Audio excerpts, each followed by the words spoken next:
One. Welcome to Sports Ramble. My name's Joe Silik, and I'm joined by Big D Dennis Pond and our host, Corbin Rush, sitting right next to him. 2 times in a row? That's Kind of crazy. wild. It's like you guys moved in together. I wish. Actually, I don't. But so you guys just want to jump into the playoff games yesterday? The Might as first well. night of wildcard weekend, or I guess day. So we need to talk about the 49ers Seahawks first because Not much to talk about. not much to talk about except for Brock Purdy being. Is he a guy? Is Brock Purdy like? That's the guy. Everyone's saying that Is he about to win a Super Bowl? I don't know. He looks so confident and so like under control when he's out there. Like the first half was rough, right? Like he didn't look great in the first half, and then they were losing 17-16 at the end of the first half, and it's like, oh, like so Brock Purdy is like it's been a great run, but it's his first playoff game. Like, is this guy really going to be, the savior moving forward because he's a rookie? I mean, it was Geno Smith's first playoff game too, but like he's had veteran experience. Brock Purdy comes out second half and ends the game 18 of 30, 332 yards, 3 touchdowns, no picks, no interceptions. Should have had 4 touchdowns. I don't know if anyone saw the last play they had or one of the last plays they had on offense, but Brock Purdy started off, backs up in the pocket, right, 3-step drop, fades a little left, looks for Debo. Debo's covered. George Kittle's covered. Reverses field, goes all the way back to the right side of the field, dodges a defender, throws a dime to Brandon Ayuk, gets a shot in the side, and Ayuk drops it. So, like, everyone's saying that Brock Purdy's just, like, part of the system. Like, he just fits really well in the system. But Trey Lance didn't look this good in the system in his 3 games that he played. And I don't think Jimmy G looked this dynamic in the system either. He was just more of a veteran presence. Well, the argument to be made, sorry to cut you off, but the argument to be made, though, is like if Purdy came in week 4, week 3, he would not look this good. I don't think. I think him sitting for almost the whole season, Go back more than half the season. Yeah. What'd you say? Go back and watch his college tape. What I'm saying is an NFL quarterback, I think if he started earlier in the season when Trey Lance went down, I think we would not have seen this electric. Like, he's not making mistakes, realistically. Like, in the grand scheme of things, he's not making mistakes. I think we would have seen a lot more mistakes from him earlier in the season, and we wouldn't be as this hype. I think him sitting behind Jimmy G and watching him play for so long has really helped him be this, like, he could win the Super Bowl as Mr. Irrelevant. He's playing at, like, an unbelievable clip right now. Like, the guy is playing out of his mind. And like you said too, like him sitting behind Jimmy G, he learned how to lead too. And I think he took what Jimmy G's examples where, like, I don't feel like Trey Lance had the locker room, but like this guy Brock Purdy, like the way these guys talk about him in post-game interviews, like Brock Purdy has the locker room too. And like you said too, Trey Lance getting hurt, Jimmy G going in front. Then he goes from third string playing with the third string guys. Now he's getting second team reps and probably mixed in with the first team reps. So he's gotten more experience. So the whole situation just came together perfectly for Brock Purdy. And like you're talking about college, I mean, he broke a lot of records. Well, I was saying, like, you can see he's an athlete. Like, Yeah. he's not just like a Ben Roethlisberger, you know what I mean? Yeah. Like, he can get around. He can make some stuff happen. It's not like he's making these super electric plays every other snap. Yeah. But he's got the athleticism. He's got the playmaking ability. Mm-hmm. If you go back and watch some college tape, like, realistically, there were flashes. Yeah. That's what I'm saying. Like, knowing what we know now, if you go back and watch that tape now, like, it's really not that surprising. Yeah. Like, you can see where it came from. That's just super impressive. And like Geno Smith didn't play awful. Like it wasn't like he played bad. But like everyone's talking also about how like Brock Purdy only throws checkdown routes. I think Brock Purdy had an average error under throw of like 12 yards, where Geno Smith was like 8 yards. So like per throw, Brock Purdy's also throwing it further down the field than Geno Smith is. But like and I guess we'll just hit on like Geno Smith too. Like he didn't play bad. It wasn't like he like threw 4 picks like somebody else, but he didn't play good enough to win, which is kind of what we saw from someone else too. Well, So the Geno Smith thing. You got to remember, the Seahawks weren't supposed to be there. yeah, that's exactly what I was going to say. Like, No one expected just this. traded the franchise quarterback last season. Yeah, that's Like, true. But Geno Smith came in and broke all his records. He did right back. So, I mean, there's an argument there that like Geno Smith outperformed Russell Wilson this year, but he broke all his records in Seattle pretty much, except for the passing touchdowns record. He broke like the percentage, the yardage, the completions. Like, And what I've seen trending too was like the Seahawks didn't come. They should have come in like all cards on the table. They had nothing to lose, and they just played like too conservative. You know, like even with they jumped out to that 17. Well, it didn't jump out because it was 10, and like 49ers were up at first. But then they come back at that 17-16 lead, and then it's like Brock Purdy came out in the second half and became the best quarterback. Superman. Yeah, like it was unreal. And Christian McCaffrey, what a game by him. He should have been in the Pro Bowl. What a snub, because Christian McCaffrey's a guy. CMC is still here, and he is him, and he's healthy. He's healthy. And that's a point to be made, is that like the 49ers are like just getting hot. You know what I'm saying? Like they got healthy again right as they're coming into the playoffs. And I mean, I'm not sure about the Seahawks injuries, what they look like right now, but the Seahawks momentum, I don't think, has been as strong since the beginning of the season. They've kind of been coasting into the playoffs a little bit, I would say. And 49ers have just been electric and just keep building and but the chemistry there is insane. They're all healthy again. Like, I think they're going to make a serious run. Yeah. I mean, the 49ers are scary, man. And I mean, the Seahawks started 6 rookies. I'm pretty sure on both sides. Like, for them to start 6 rookies and to make a playoff game, like, that's a lot of experience next year. I think Seattle's going to be the team to watch out for next year. And they were competitive most of the game. Like, we can't ignore that fact either. And they've got Denver's 4th overall pick. Like, that is true, yeah. They're just going to keep building. Like, they still have picks and draft capital. Like, they have 2 first-rounders this year. Yeah. So, I mean, there's a lot of positives for you. So even though the game didn't go like you expected, you were never expected to be there in the first place, there's a lot of positives to take if you're a Seattle fan. And if you're a 49ers fan, I think you got Super Bowl in the mind. You have the most talented roster in the NFL. I thought top to bottom, yeah. Top to bottom, the most talented roster in the NFL. I mean, Brandon Ayuk, Deebo Samuel, CMC, George Kittle on the offense, and then you got Nick Bosa, and you got those guys on the defense. Like, the roster is stacked. I think you got a Pro Bowler at every position. Yeah. I think in every position group. Like, so 49ers, man, this could be the year, and maybe Brock Purdy's the guy, Mr. Irrelevant, in his rookie year. Imagine Mr. Irrelevant in the same season that you get Super Bowl MVP. That would be I mean, that's a rookie's never even started in the NFL in a Super Bowl in the NFL. So I don't think a rookie started in the. I don't think so. I may be wrong, but I might be wrong too. We're not going to look it up. But Mr. Irrelevant's never made it to a Super Bowl.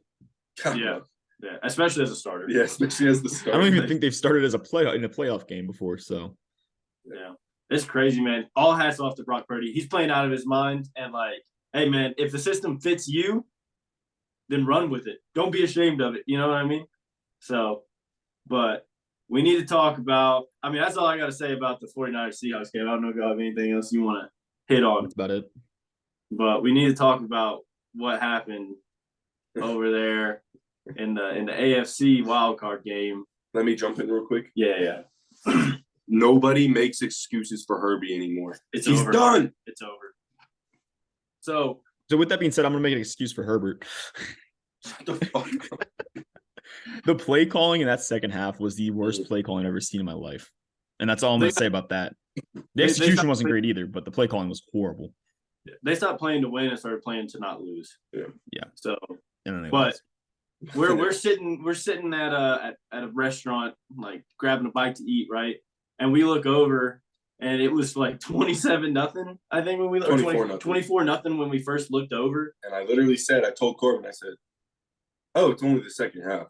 The Jags are still going to win this game, or second quarter. Like, it's not even halftime yet. The Jags are still going to win this game." I looked at him and I told him that. No, let's be real. We were all sitting there and we were all texting in our group chat because every single one of us chose the Jaguars to win, and we were all like, "We look like the biggest idiots on the planet right now. Like, how is it?" People were texting me saying, like, "Why did you have the Jaguars by 3, you idiot?" Yeah, like That's crazy. That was crazy. Exactly. Man. Somehow, some way. So here's what happened. Trevor Lawrence in his first playoff game looked overwhelmed. He just didn't look great. Asante Samuel Jr. has 3 picks on him as the first time guy has ever, like, in his first playoff game, has ever recorded 3 interceptions. Like, had great first half for the Chargers, terrible first half. But again, it's kind of like what we saw with the Vikings. There's a parallel there because it wasn't that the Chargers were playing so well on offense or anything. It was just that they were really taking advantage of the poor play by the Jaguars. Like Trevor Lawrence throwing 4 picks in the first half, that's probably not going to happen again, and that's insane. Like if 3 in the first quarter. 3 in the first quarter, and the fumbled punt, like where it hit the guy in the helmet. Like the Jaguars had 5 turnovers in that game. Like you're gonna in the first half, like you're gonna have score points off that. So it's not like the Chargers offense was absolutely dominating. Yeah, like they just were falling into some really good field position and some really good turnover plays. Like, and they took advantage of those plays. And then what happened in the second half is kind of what we've seen the story of Herbert this year. I mean, through his career, like. Again, it might be Brandon Staley. It might be the head coach. Play calling is a big issue. So, like, we can't make 100% on Herbert. But, again, no excuses. Trevor Lawrence throws 4 picks in the first half. Throws 1 touchdown to end the first half. Now they got some momentum. It's 27-7 going into halftime. And next thing we know, we're checking the score on ESPN, and we're like, what is that? Because we started the game. We weren't even watching the game because we were like, oh, this is wild. Me neither. Like, it was bad. It was not good. And then we checked the game, and it's like, what happened? Like what? Where did this come from? I remember like checking it, and I look over, and like I seen it was like 30-20, and Jacksonville was on the Chargers 9-yard line, and I was like, I looked at Dennis, and I was like, "What are you? Is this about to be a 3-point game going?" And then they went for 2. What a great call after by that Doug penalty. Peterson. Yeah. So what a great call by Doug Peterson. I don't know. I was just really impressed. Like Trevor Lawrence, for him to like pull it together in the second half of that game and ball out after, because I know me personally, I played quarterback in high school. If I would have been in that situation, I had thrown 4 picks in like the first half, I would have been done. I would have been like, man, can I just hand the ball off the rest of the game? The mental toughness that was shown was incredible. And I'm not really. I probably would have just been like, I'll just keep throwing it up. But for him to step in there and be confident in those throws and like really put it on him after what he did in the first half, that guy's mental strength is something else. Yep. So, but hats off to the Jags. So that's all. I think I was shocked by Jacksonville's performance. Right, first half, 24-0 in the playoffs. You're done. Nah, he comes back and throws 4 tutties right after that. I was like, And then our boy Herbie. It's not looking good. It's not looking good for Herbie, man. He made this is what his 3rd year, made his first playoff game, which isn't like, okay, it's not making your 3rd year not, but when you're talked about as much as being a top 5 quarterback in the league. In the conversation with Burrow. Yeah, and people are trying to put you in the conversation with like Allen, Burrow, Mahomes. Like, he obviously doesn't belong there. Maybe arm talent wise, athleticism, sure, but like that's not the whole package. Is what I'm getting. Jalen Hurts came out that year too, and he's made 2 playoff games already. Yeah, so. I would rather see Herbert on a different team than the Chargers because I think he'd be you'd be able to see his performance a lot better. I think he's being stifled by the roster and the coaching staff in LA. Joseph, you need to relax because the roster. Like that's possibly the 2nd best roster in the NFL. They're just not performing. I'm saying the team itself is not performing. You said he's being stifled by the roster. I was like, I mean, like Austin Eckler, Keenan Allen, Mike Williams, coaching. More than anything. Slater the best. No, I understand. I'm just saying the coaching. You got Derwin, J.C. Jackson, Khalil Mack, Joey Bosa, Joey Bosa. Like you can have all these athletes and great players on the same team, but as long as if they're not cohesive, they're not cohesive. You know what I'm saying? I think Brandon Staley has kind of been like his seat's been warming up for a few years now. So this might be finally like the push over the edge. It's like, okay, Brandon Staley, we're done with you. After that collapse. Yeah. And they barely made the playoffs, honestly. Yeah, they barely made the playoffs. And then like again, Trevor Lawrence was 4 picks in the first half. How do you give up a 27-0 lead? Like in the NFL in a playoff? I'm just like so impressed that we got to watch the biggest comeback in NFL history in the regular season, right? Yeah. And now we're watching. This is the 3rd biggest playoff comeback in NFL history. Yeah. Like this has just been a great season. It has been. I mean, there's been some crazy stuff. The script's getting a little predictable though by the NFL. So they're gonna have to change it. Like I said. Huh? We called it. It was gonna be a close game. I thought we weren't getting into these conspiracies. No, not. We're not. I'm just saying. I've been shut down before. I want justice. That was the different situation. But no, I don't know, man. I thought like the Jags really came to play in the second half. Doug Peterson made the adjustments, and Brandon Staley just looked overwhelmed. Like it looked like it was his first playoff game, and he's kind of made these mistakes as his head coach tenure in Los Angeles. So, like, I don't know. I think it's going to be a conversation. I wonder if Brandon Staley gets fired this offseason. I wonder, like, they only ran the ball. They ran the ball 7 times in the second half when you're up 20 points. With arguably a top 3 running back in the league. A top 3 receiver. Like, why would you forget to just run the ball? He can still run. He can. Yeah, I don't know, man. It's just weird, like weird coaching decisions. Again, like it just feels off. I mean, great, awesome comebacks. Like it's awesome to watch. And like if you slam, it's great for the brand. Yeah, if you slam the money line at halftime, like you're a rich man right now. But it's just I don't know. It's weird. I want to see what happens with Brandon Staley in the offseason. There's been a lot of coaches fired already this year, so it's kind of I think we're going to see a lot more go on this offseason too, and kind of see a lot more movement. I think Brian Flores probably goes to Arizona, is what I'm hearing. So I think that'd be an interesting move. Maybe get Kyler back into shape, but that'll be offseason talk. But I'm ready I'm ready to see what all coaching moves happen this offseason, because there's already been a lot that's happened, and I think we're going to see a few more as well. But I think we need to talk about, because we started getting into this debate a little bit on Thursday, but I think we need to talk. I mean, right now, where are we all standing on the Tua versus Herbert thing? Because after this, and I know you're saying like, oh, like they're, like because of the bad play calling and all this stuff, but if you're putting the ball in Herbert's hands to throw the ball, should he not like make the plays to give you guys a chance to win too? Like that's kind of how I'm looking at it. Is like, yeah, again, maybe it's bad play calling. Yeah, maybe they don't have a run game, but that also means the ball is in Herbert's hands. Like they trusted him to get the job done in the second half, and they put up 3 points. So like, I don't know, man. Like I'm sitting here and I'm looking at Herbert and I'm like, is he even in the conversation for like top 10 now? Like, where are we at with him? Because all I've seen from him is breakdown after breakdown. Yeah, like disappointment. And like the thing is too, he just doesn't like. I don't know. Everyone says he has good intangibles, but I don't know, man. Like, how do you lose your momentum? Like, lose that juice you guys have if your quarterback isn't like firing you guys up? You know what I mean? It's like maybe he's not the locker room guy that we all think he is. Maybe he's like he seems a little like socially awkward in interviews and stuff. I'm not saying like that means he doesn't get along with his teammates, but I'm just saying like maybe he's a little bit more distant. I don't know. It's a weird situation now. Like, again, what I say about Tua, I don't think he's a great quarterback. The guy definitely has the locker room on his side. Like those guys love him, and he wins games. Granted, 2 best receiving duo in the NFL.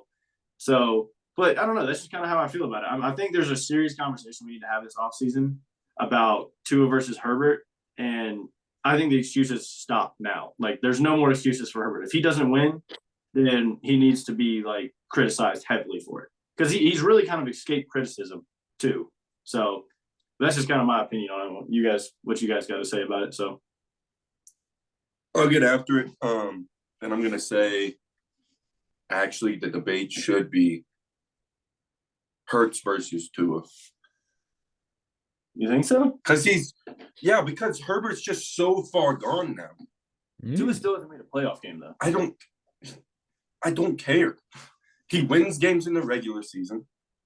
Herbie just made his first game, right? His first playoff game. Mm-hmm. And he lost it. He blew a 24-point lead. 27 point, making my point even stronger. What the hell? I don't know, man. Mr. Joe, what do you think? He checks all the boxes. We've been over it. He checks all the boxes, but he can't get it done. No more excuses. Honestly tired of talking about Tua. I feel like we've talked about him more than any other player in the NFL on this podcast. Yeah. I think Herbert has the potential he has a higher ceiling, I think, than Tua does. Mm-hmm. That being said, we don't know what Tua looks like when he's healthy, because his head's been scrambled so much, and I really don't think he should even play next year. But so I don't know if the conversation's really worth having. To Dennis's point, Hurts, I mean, obviously Hurts is arguably one of the best athletes in the NFL right now. Like you look at that quarterback class, right? You got Joey B. Like you just hit him like he's God, yeah. Joey Burrow's a tier above. He's set himself above. And so like it was like Burrow versus Herbie. Okay, Burrow elevated. Tua versus Herbie. Not really Tua elevated himself, but Herbie like dropped himself down. So wait, Tua's now there in that number 2 spot. But is he really? Because Hurts belongs. I think Hurts is that guy. Yeah. No. What was that, Joe? I just don't think. I mean, I really do want to see Herbert with different coaching and just kind of change up because he just has so much potential, and it hurts to see him not live up to that potential, and it sucks because he could be a full caliber quarterback. Yeah. Well, it's kind of the situation. Like it's just a Chargers quarterback thing. I mean, Phillip Rivers? Because like, what happened with Phillip Rivers? I mean, guy had a fantastic arm, like crazy arm talent. Great guy. I mean, hilarious. And you can tell, like, I mean, checked all the boxes. He's big, he wasn't like super athletic. I mean, I saw him trying to run. It looked like he had like a hernia or something. But like, you could sling that ball anywhere on the field. You could tell the guys loved him. But again, his entire career, he underperformed. Like, for what he was. Well, it wasn't even him underperforming. Like, there's some statistic. Doesn't he have like the most 500-yard games? Like, I guess underperformed isn't the right word, but like it's the Chargers' curse, dude. I'm saying, and maybe that's what it takes. But are the Chargers going to be willing to get rid of Justin Herbert, trade him away, like and rebuild? Like, I don't know because they're young and they've got like I said, the second best roster. Yeah. So I mean, Mike Williams not that old. No, but it's just he can't say healthy though. No. But I don't know. There's just a lot of things that like are playing into this conversation. So I don't know. I think it's interesting. I think it's something to look forward to. So, I'm gonna chalk it up to the Chargers' curse. Yeah. If it like you said, like Phil Rivers played out of his mind, like for what seems like 3 decades, right? Yeah. And then what do you have to show for it? A loss in an AFC Championship game. Like, that was as far as he ever got. So and like every year you look at that roster, you look at Phil Rivers as the quarterback, and you go, you know what? They could do it this year. And it literally seemed like we were saying that every year. Yeah. Oh, this could be their year. And they just something's not going on in that organization that needs to be going on. That's all I'm gonna say. Yeah. So well, what do you guys want to talk about now? You want to look ahead since we're gonna upload this gonna be between probably the afternoon and the evening game. Yeah. So you guys want to talk about the evening game? And then maybe the Monday night game? Yeah, let's do that. Let's get after it. So Joe, you want to start us off this time? We'll switch up the order. So I know Dennis is gonna have a lot to say about this Bengals-Ravens game. Not really. Really? Okay. Well, all right. It's quite simple. No, it's quite simple. Joe Burrow throws for 5 touchdowns. Joe Mixon runs for another 2. Gets a nice casual 120 yards. Joe Burrow breaks 500 in a playoff game. And the Ravens, I'll give them 11 points, like I said before. Yeah. I mean, I think the Bengals are going to do what the Bengals do.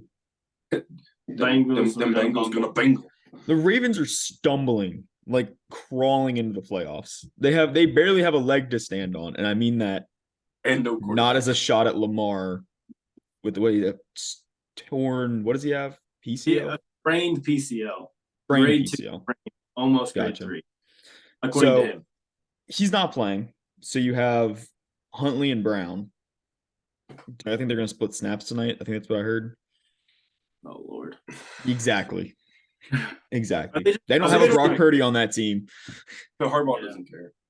Are they just trying to find a guy for next season because they know Lamar's not coming back? Is that kind of what's I think this is like another game. This is a 18-game season for them. Yeah. It's the tryouts. They're just trying to figure it out. I'm kind of on that wave too. I think Bengals win by 14 at minimum because they rest starters. I think the Bengals are going to rest starters. Isn't that what I said last week? Yeah, it is. I took it from Joe. I'm stealing this take. What if I remember that? That's fucking hilarious. They're going to rest starters in the playoff game. Oh. Because they know they run into the Bills next week. So yeah, exactly. I don't know. I don't think it's close. I think the Bengals win by 14, like a comfortable 14 though. Again, one of those scores that doesn't represent the actual the game itself. So I don't think it's going to be much of a game, which is kind of disappointing because, man, imagine seeing Lamar Jackson and Joe Burrow go at it in a playoff game. That would be crazy, but we're not getting it this year. I think Lamar is gone in Baltimore. I think he goes to either – I don't know. Well, I will speculate about that later. They can exclusive franchise tag him, though. Yeah, and pay him $45 million. Mm-hmm. Why don't they just pay the man? And they can do it again the year after, I'm pretty sure. Yeah, and then it goes up another, like, it'd be close to $55-60 million for that year. Remember when they did that to Kirk Cousins back in – Yeah. But the quarterback salaries were so much lower. Yeah, I think his tag was like what, like $22 million? It was like $30 million. Was it 30? Yeah. It was $30 million back when quarterbacks, like – that's pocket change. Yeah. $30 million to these billionaires. I mean, I burn $30 million every weekend, man. But it's about the cap. Oh, okay. Yeah, it's about the cap it. True. That's what the problem is. Like, it's $30 million on the cap that year. Yeah, but now you have all this cash over cap stuff going on. Because right now, the franchise tag for quarterbacks is it's between $45 and $50 million. Yeah. So, but yeah, I think Jamar, Mixon, T, Joe are pretty much all resting by the third quarter, halfway through the third quarter. Yep. I don't know. I think it sucks because like this had so much potential to be a great game, but honestly, like the Ravens do not invest in like wide receivers. They don't invest in running backs. Like they have some decent running backs. But actually, they do. What name besides Rashad Bateman? Who they have? But actually, they've used 7 first-round picks, or not first-round picks, first to third-round picks over the last, like since they've drafted Lamar. Mm-hmm. They've used 7 early-round picks on offensive players. Yeah, but obviously it's not working. They don't know how to draft. Okay, they don't know how to draft, but you can't say like they're not investing in Lamar. Well, because they're trying to. They're just not doing a good job. Yeah, that's what I'm saying. They're not doing a good job. At this point, when you realize you've busted on like 7 different prospects, I mean, Mark Andrews is good. Mark Andrews is good, but he's also getting old and he's getting hurt. Like he was Hollywood Brown. Not good. He couldn't hold the ball. He couldn't catch. He was fast, though. I'll tell you what. Oh, he was fast, but fast is great when you're getting hit in the back of the head. I just realized, aren't both those clones are out of Oklahoma, weren't they? I think so. Yeah, but no, Hollywood Brown and Lamar were right. And was Mark Andrews out of Oklahoma too? Oh, Lamar wasn't. Yeah. Oh yeah. I don't know what I was thinking. Man, I got brain fog. It's the altitude, man. I'm up in Colorado right now. This altitude is not doing wonders for my brain. But yeah, no, that's what. I don't know if you bust that many times on a prospect because Hollywood Brown's out. Like Rashad Bateman hasn't been able to stay healthy. Then they unfortunately they just can't find anybody that's like go out and get a good free agent wide receiver. Go spend the money in the free agent market, please. Who did they sign? Did they sign Deshaun Jackson? Yeah, but he's 48 years old. No, I know. I'm just like, why did they do that? That makes no sense to me. He was washed when he came to Washington. Odell Beckham. Like, dude, Odell's still a free agent, and I know he's coming off the ACL injury, and everyone's like, "Oh, it's way worse." And getting thrown off a plane. Yeah. Okay. Well, maybe not Odell, but like, you know what I'm saying? Go Tigers. But like, but go get a number 1 guy. Like, is Devontae Adams? You think he's gonna stay in Las Vegas? You think he's gonna stay in Las Vegas after this? I think the money's gonna change his mind. Enticing. Derek Carr's gonna be gone. So obviously, we already know that, but that's another conversation, maybe for another time. Lamar to Las Vegas? No, I think Brady's going to Vegas. I think Rodgers goes to Vegas. I think Brady goes to San Francisco. No. All right, why would he go to okay. This is a whole 1 hour. We're getting in the weeds. But all right, Joe, what's your time looking like? You got 10 minutes. Okay. Any news in the golf world, Joe? We watched. Honestly, I've not been paying as much attention as I should be. I'm going to play later, but obviously. I know all I know is Jordan Spieth was tied for the lead on Thursday and then missed the cut after a 75 on Friday. Yep. He missed the cut. Dang. We were watching that. Oh, really? Yeah. Huh. I don't know. Well, when Waste Management hits, that's when the season starts. Oh, what a time. He was actually, I don't even really watch golf. This is my first year going to be getting into golf, like so we can talk about it on the podcast. And he was showing me the hole 16. Yeah. Oh, yeah. Yeah, look at all the Tiger Woods that's hole in one. Yeah, the beer going everywhere. The beer flying across. Hey man, we balled out on the golf course yesterday though. Played pretty well for 9 holes. Yeah. But all these Augusta commercials watching football, I'm like, ooh, all these Masters commercials coming on. Hey, we could go really off the rails right now, and we talk about the best commercial on TV. Whopper. You